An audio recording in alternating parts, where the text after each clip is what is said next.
2024 వరకు డ్రిప్ అనేదే లేదు.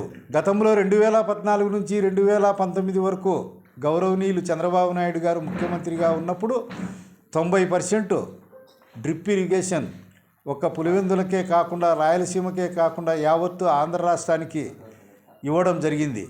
మరి ఈయన కాలంలో డ్రిప్పును పూర్తిగా రద్దు చేయడం జరిగింది. చంద్రబాబు నాయుడు గారు 2024 తర్వాత ముఖ్యమంత్రి అయిన తర్వాత మళ్ళీ కూడా ఎస్సీ ఎస్టీలకైతే 100%, ఓసీలకైతే 90% డ్రిప్పు ఏర్పాటు చేయడం జరిగింది.